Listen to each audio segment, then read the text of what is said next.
Hey, what's up everybody? It is Brooke from Grieving Mommy, and I have a very, very special video for you today. I actually have a special guest, my ex-husband, David, who is Libby's dad. My daughter who died in the car accident is her father. So he has stopped by and he is going to share his experiences with us. And I'm not gonna lie, it gets pretty emotional. We both have some tears. Some of the stuff is pretty traumatic and could possibly bring up some feelings in you if you've lost a child, so just a little bit of a warning there. But we are just raw and honest and kind of have a discussion about our grief. So if you are interested in watching that, stay tuned. That interview is coming up.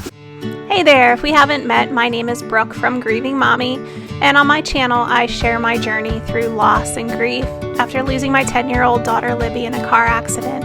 I also help other people that are going through the grieving process. All right, hi, we are here with David Miller. So why don't you introduce yourself and tell us a little bit about your loss. I'm David. I'm actually Brooke's ex-husband and Libby's dad. Libby was our 10-year-old daughter that we lost tragically in a car accident early February of 2022. And that's me. So we're about 8 months out now. How would you say that you're feeling at this point? Still lost, you know. Everything's just not the same. You know, it's still weird. It still times feels like she's gonna walk through the door back from dance or from some birthday party or something like that. For me, I don't think it's really totally sunk in yet. I think I still wait for that moment where I'm gonna hear her barrel through a door or, you know, give me an I love you daddy, and, you know, whether that's hope or whatever, I don't know. You know, obviously it's not gonna happen, but it's, you know, a little bit angry still at times when I see pictures and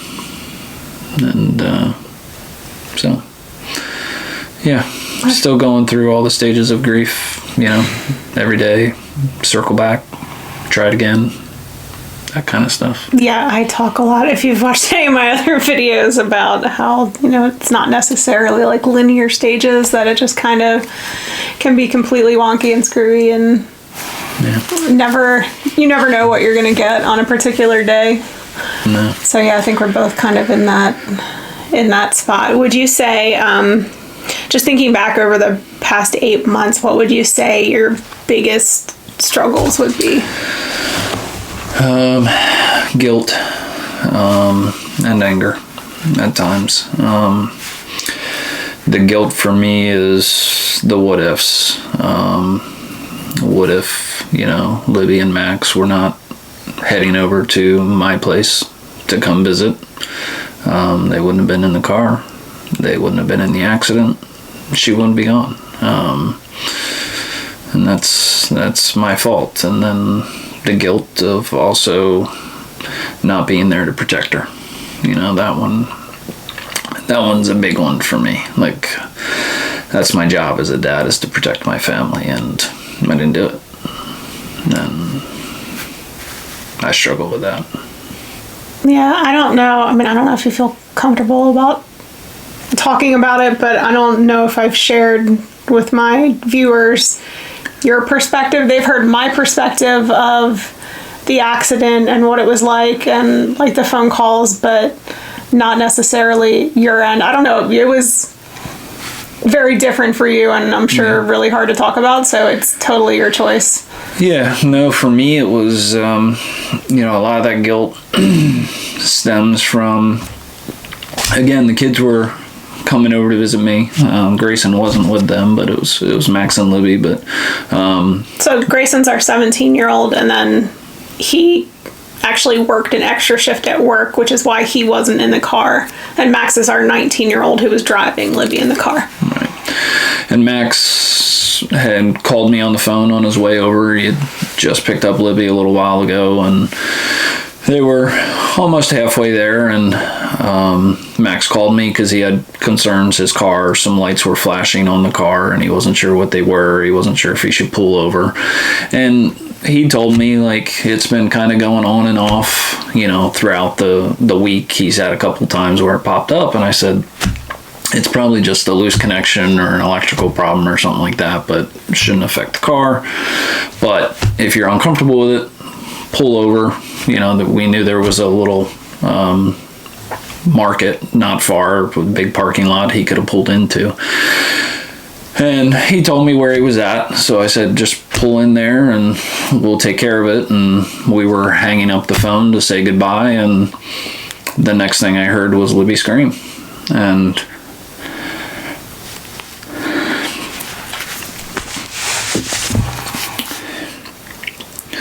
so I immediately knew something was wrong, but the phone disconnected. I immediately tried to call it back and wasn't getting an answer. Called it probably 5 times. And just before we had hung up, I had told Max, pull over, I'm coming to get you. And I was grabbing already, as I was talking to him, I was grabbing my stuff. So I was ready to go out the door. And I tried calling him back 5 times at least. He wouldn't answer. I ran out of the house and drove as fast as I could to get there.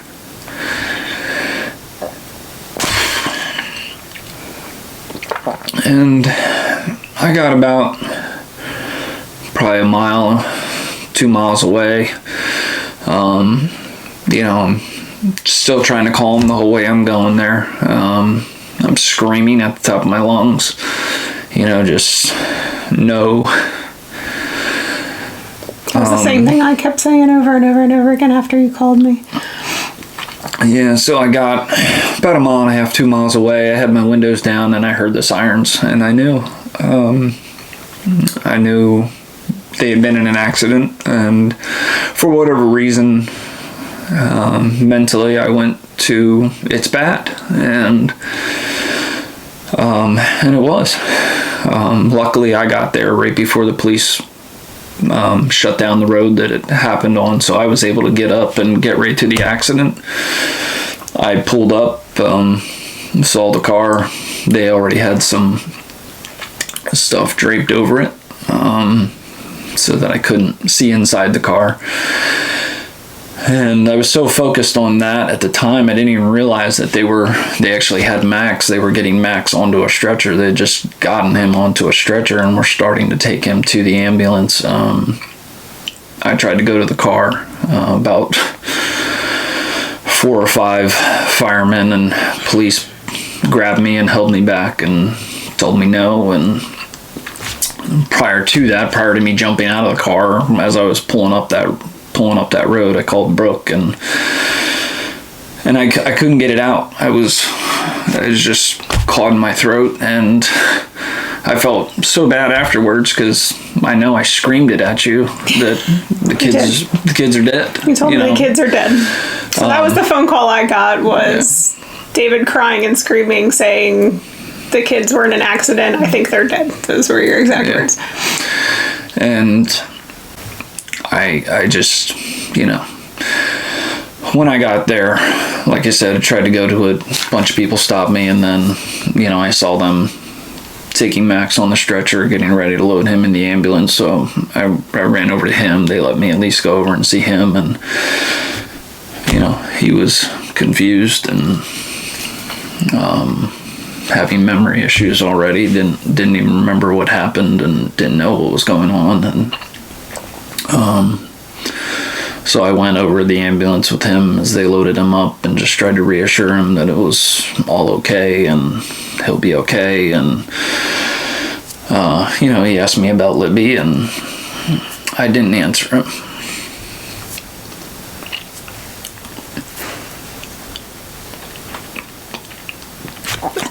That's enough. Yeah.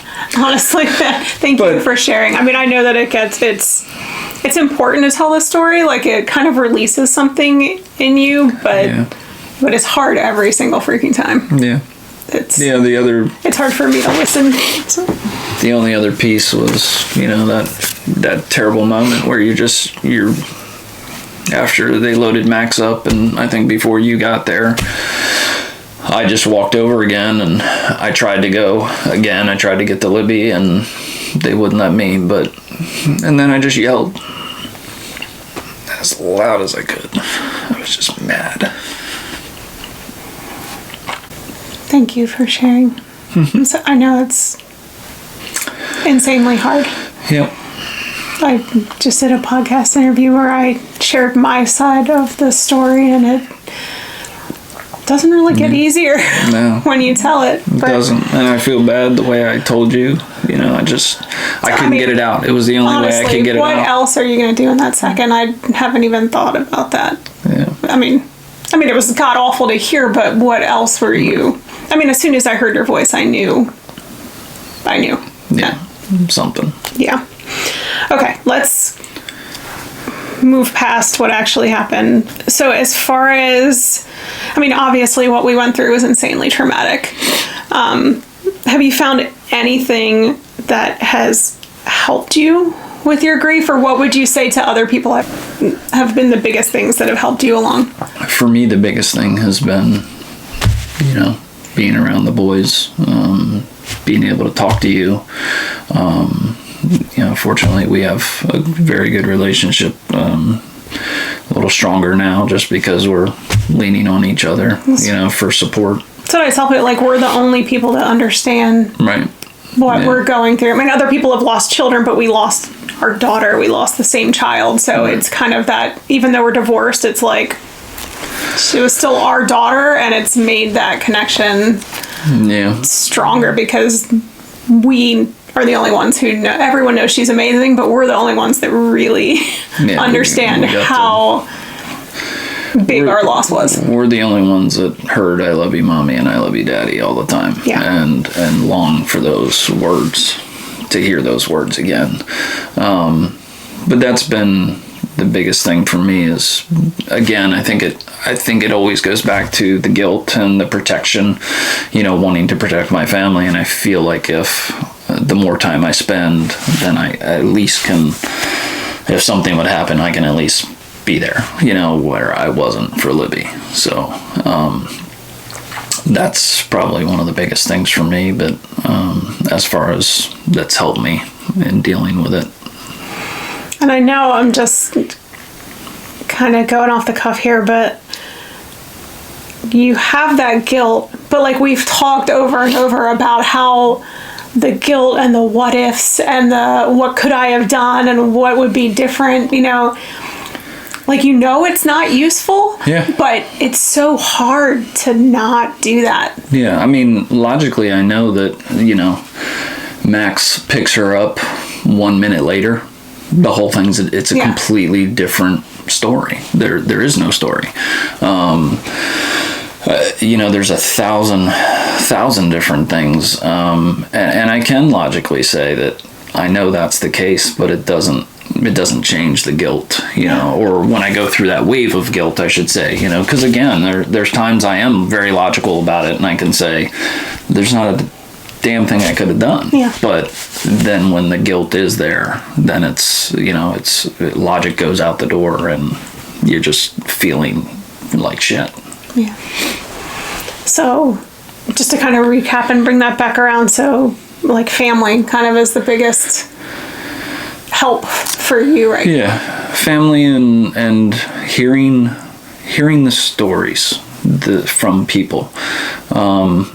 I was just talking with a buddy of mine who lost his brother, and we were talking about going through that grief process, and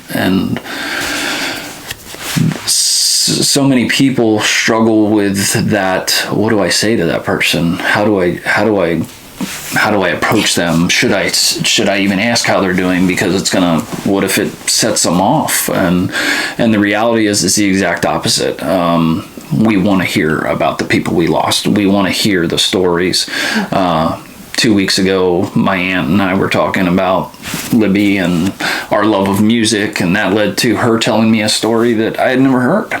And it was about, of course, Libby dancing, because that's what she did. Yeah. But, you know, and she's like, oh, I'm sorry for bringing it up. And it's I love it's tears of happiness, because I want to hear all those wonderful stories about her. I want to keep hearing how she affected people, and those little moments that she made a difference or made somebody laugh. Those are amazing. I love hearing that part. Me too, definitely.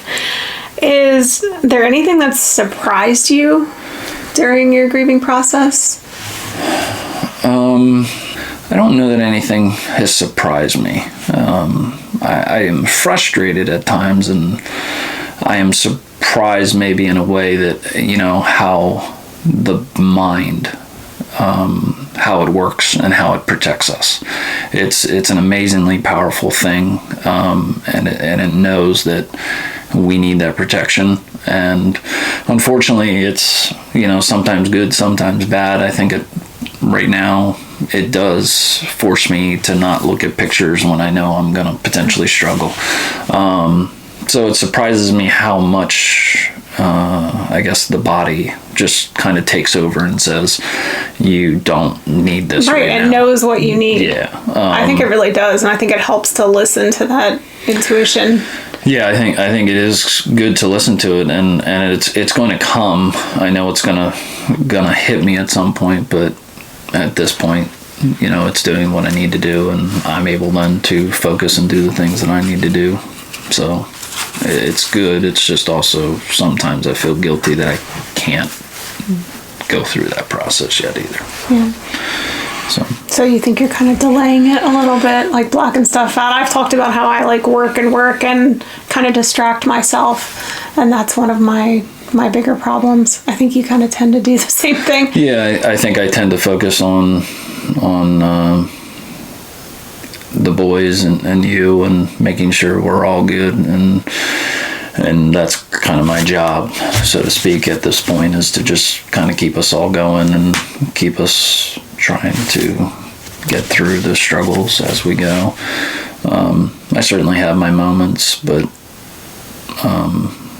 my mind is definitely not letting me do that whole wow. It's still protecting you. This is real. I mean, it was trauma that we went through, so your brain is still protecting you, and that's totally normal. Yeah. I know you experienced a little bit of what I did with one of the big surprises that I had was that people that you think are going to be like rocks and you think should be supporting you through this traumatic event sometimes can't or aren't there for you. And then people you would never expect that sometimes you barely even knew beforehand just kind of step up and surprise the hell out of you with how amazing they are and how much comfort they bring. Yeah, I mean, it's crazy the outpouring that we've had from, it really is. From so many people, and that's a testament to Libby. Yeah, I mean, it's all her. You know, some of the simple stuff, like I don't think you've been past the accident site lately, but you know, somebody put a bunch of flowers out. Somebody carved pumpkins and put some pumpkins out there as well. Really? So, you know, I drove by today and I saw the pumpkin. I'd seen the flowers. They put some mums, I think, out. But today I drove by and I saw the pumpkins. Somebody carved a pumpkin or two and put those out there. So, thank you, whoever did that. Yeah. That's awesome. Damn it. Totally awesome.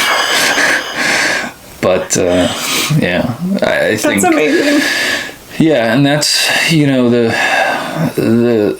that kind of stuff, I think, is what I really am surprised about. How many people she touched is just so amazing, and I wish that I had touched even 0.5% of the people that she touched. It seems like she made an impact on so many people, and as parents, that makes us we somehow did a good job. Amazingly proud, but at the same time, you know, it sucks that she should have touched more people. You know, she was 10. not enough time for everybody to really feel Libby. Yeah. But those who did really felt Libby. All right, sorry, I had to take a little break there. So let's keep going. So as Libby's dad, and particularly, not to like stereotype, but as a man, do you feel like there are any stereotypes that you're held to or ways that you grieve differently? I think there are stereotypes out there. I don't think it pertains to me for whatever reason. I'm a big baby for the most part, so I cry at Hallmark commercials and movies and whatever else. So, but yes, there is that stereotype out there. Grayson, our middle son, is very much that stereotype of you got to be a man. You don't cry. You don't talk. You don't share your emotions. Shove it down in your toes. Yeah, I mean, I've never really been that way when it comes to sadness and stuff like that. Yeah. I've always kind of done the opposite. So yes, there are stereotypes, and I think that is hard, and I hate to see other men that are going through grief, whether it's loss of a child or whatever else. It's definitely hard for us in our culture. It's, we got to be manly men, and we have to be rocks, and the reality is we shouldn't be. It's not healthy. It's something that I think is actually very detrimental to us. I think some people that go through this, couples that go through this, we were divorced at the time, but people that go through this that are married, a lot of those marriages end up in divorce because husband and wife can't talk about it in a way that is constructive and or helpful to both parties, and I can't help but think some of that is men just not dealing with it appropriately. It's the same thing. I'm a huge proponent of counseling. I think it's a wonderful thing, not only for grief but for anything that I think it's just good to get those things out and talk to somebody that isn't necessarily a friend or somebody you can just vent to. I think it's a wonderful thing, but I think there is a stigma that men don't need to talk about their feelings.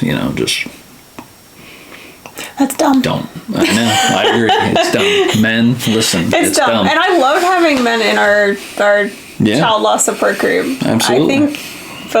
I think your contributions are invaluable, and why wouldn't you want to talk to other people that understand what you're going through? I mean, you're also a parent.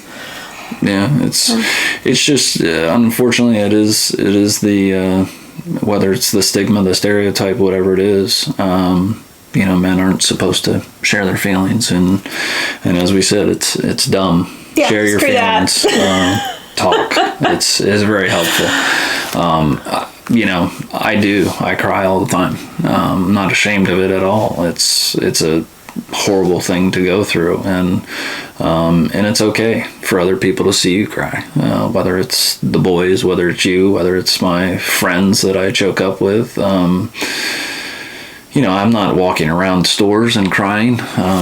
You've I think talked about that, how we seem to be able to hold it together. I seem like I'm okay in public. We definitely cry the most with each other, just because it was our daughter, so it's, we kind of see each other at the most vulnerable, plus have the most memories, plus have like random things pop up that remind us of her. And that's one of the things. We live in a digital age now, which is something we've talked about, how parents prior, a generation before us that have gone through this, they've got pictures, paper pictures. Yeah. They don't have the digital pictures. We've got every picture. You can take a picture now and it can be the worst picture in the world, but you can keep it for forever. And we're lucky to have that. And at the same time, at times it's like picture overload. It is like a never-ending supply. I'm pretty sure that I have enough Libby pictures that I could post one every day for the rest of my life, and I still would not post them all. And it's funny because we keep finding more. Like we have pictures that pop up, multiple sites, whether it's Google Photos or Shutterfly or whatever else. We've got Shutterfly just got me. Yeah, Shutterfly got me the other day too. Yeah, it's it's never ending. It's great to see them, but at the same time, it can be very hard. It depends on your mood, because you can see that same picture pop up on Google Photos, but your mindset that particular moment is good, and you see it as the memory, and it's happy. Exactly. You see that same photo show up on Shutterfly or another one of your apps that you have everything downloaded to, and you're in the different mindset, and it makes you freaking ball. 100%. You just don't know. But men cry. It's good. Cry. You'll feel better. Let your feelings It's very tiring, but it's good to get it out. It does make for good naps. Yes. I don't take naps very often. No, good sleep anyway. Yeah. Doesn't make me tired. All right. So for people struggling in like early grief, do you have, let's think of like one piece of advice that you might offer someone who is in those early stages of just losing someone that they love? Do whatever you want to do. Don't worry one iota about what anybody else thinks, says, or wants you to do. It is all about you. And don't let anybody tell you otherwise, because grief is specific to your individual circumstance. In our grief group, we've got multiple people that have lost kids at all different stages, all different things, whether it was a medical issue or a drug overdose or an accident like us. There is no right or wrong way for anybody to grieve, especially early on. So do you. Just do whatever makes you feel good, and screw what everybody else thinks. It's not worth it. They have no idea what you're going through. And this is, grief of losing a child is specific to what we're talking about, but grief of losing anybody that's close to you. My buddy that lost his brother, there's totally different circumstances there, but do what makes you feel right at that moment. And if it's curling up into a ball and crying for 4 hours, curl up into a ball and crying. I say that a lot. If it's watching a funny movie, do it, just to get your mind off of it. Whatever works for you in that particular moment, because as we went through, early on, it was people would ask how we're doing. My response was, I'm second to second. It's 1 second to literally, the next second. It feels like it. That's early on. And then I eventually graduated to minute to minute and day to day. And that's probably where I'm at now. Yeah. I'm day to day, or even hour to hour, because there's, like I said, a picture pops up and I'm an idiot for the next 4 hours, Yeah. Then you get it right. Yeah, when you talked about the mindset with the pictures, I find that a lot. Like when I'm looking at pictures for the blog or to post for our daughter's nonprofit and things like that, it's almost like I have a mission and I kind of know what I'm looking for, so I can go through the photos and be like, okay, that's a good one. But then if something pops up that I haven't seen before, or there's something, a memory pops up and I'm not in that same headspace, it's like, it's a totally different reaction.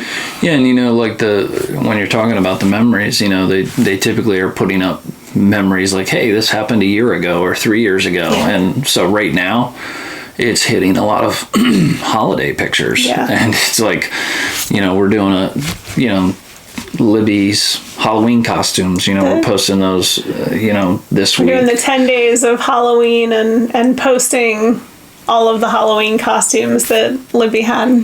And that is something that, right now for us is hard. It's really, we're struggling with the holidays. This is our first holidays, major holidays, Thanksgiving and Christmas coming up. And it's not going to go well. I can tell already it's not going to go well. But those pictures popping up right now are hard. Yeah. Yeah. I agree.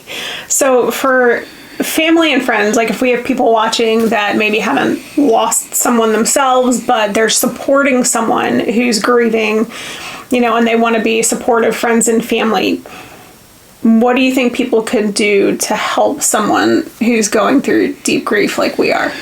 Well, as I mentioned earlier, talk about them. Tell us stories, things that we might not know, little things that happen between you and the person that we lost, that, we might not have realized, or even that we did realize, but like, that's your favorite memory. Yeah. Or this is the thing you really liked about Libby, or this made you really happy when she did this. It's great, at least for us. Now, that may be different for other people, but I don't think generally it is. I think most people that have lost want to hear those good stories. They want to hear the memories.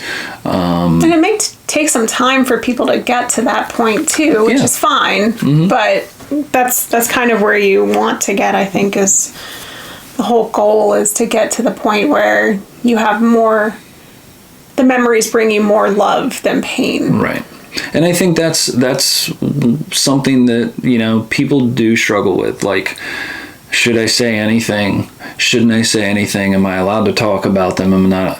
If you can't see it, I'm wearing a Live Like Libby hat right now, for our nonprofit that we created. I wear a hat or a t-shirt or a sweatshirt almost every single day. We've got wristbands that's Live Like Libby. I've got tattoos, Live Like Libby. We want to hear those types of things. But so for anybody that's struggling, I would say try and have as honest a conversation as you can. If you know somebody that's going through loss, ask them like, hey, do you want to talk about it? Do you not want me to talk about it? Do you just need time and space? If you can have that open and honest conversation with somebody, then you can at least gauge where they're at, right. What stage they're at, whether they're comfortable talking about it yet or they're not comfortable talking about it. And if they're not, hopefully they're able to tell you that, and then just keep checking back with them until they are ready to talk about it, because it is very hard in the beginning. You don't really want to talk to a whole lot of people.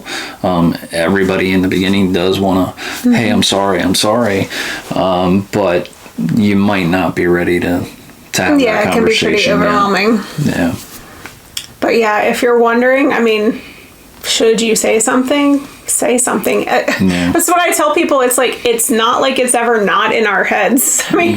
It's not like we're not carrying it around every second of every day. Absolutely. So you're not reminding us that our daughter died.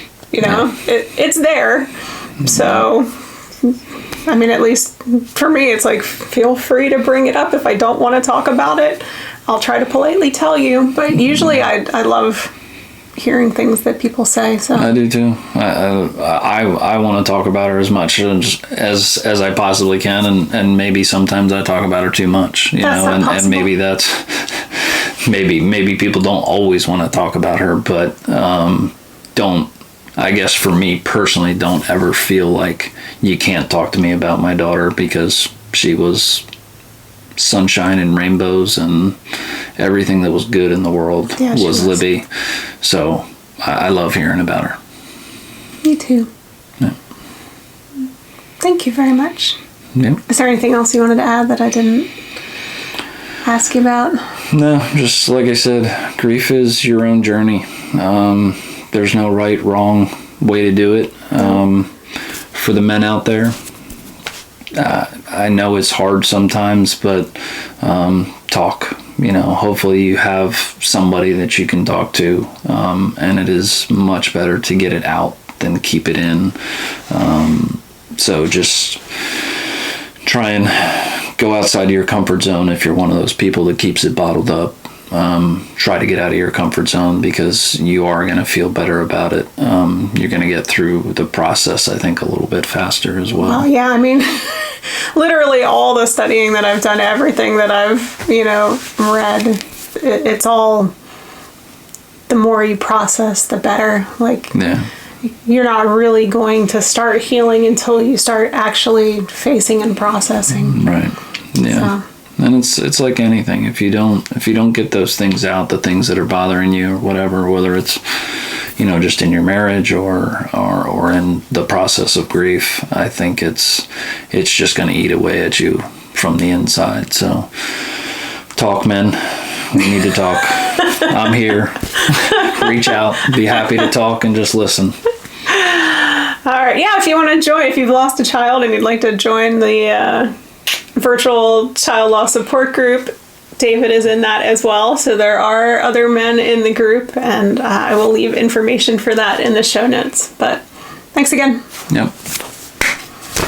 I appreciate you sharing your dad perspective. Yep. Male perspective. Yeah. It's a different perspective for sure. A little bit. Yeah. I think we have different ideas of what life would have been like, and as dads we want to walk our daughter down the aisle or whatever it is, or if you lost a son, you don't get to watch football with him or whatever it is that you did together. So it's a very different thing. For you got a lot more time with Libby than I did, just because of the divorce, and you guys had a different relationship. So